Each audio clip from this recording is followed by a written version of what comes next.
అంటే గత 5 సంవత్సరాలు బట్టి మన రాష్ట్రానికి రాజధాని ఏది అంటే చెప్పుకోలేని పరిస్థితిలో ఉన్నాం మనం. అలాంటి ఈ రోజు గర్వంగా మా ఆంధ్రప్రదేశ్ రాజధాని అమరావతి అని చెప్పుకునే పొజిషన్ లో ఉన్నాము. తెలుగువాడికి గర్వపడే రోజు తీసుకొచ్చారు ఈ రోజు.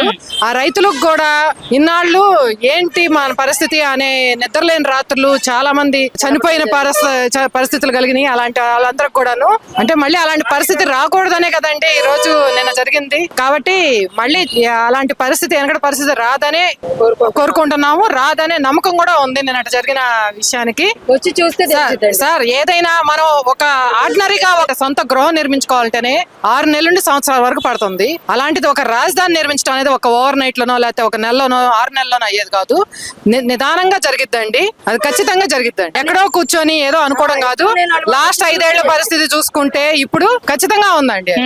అభివృద్ధి అనేది ఖచ్చితంగా ఉంది. తెలుగు వాడి ఆత్మగౌరవాన్ని నిలబెట్టినట్టు అండి. ఎక్కడికి వెళ్ళినా కూడా ప్రపంచ దేశంలో మాది అమరావతి రాజధాని అని చెప్పుకోవడానికి గర్వపడే పరిస్థితి తీసుకొచ్చారండి.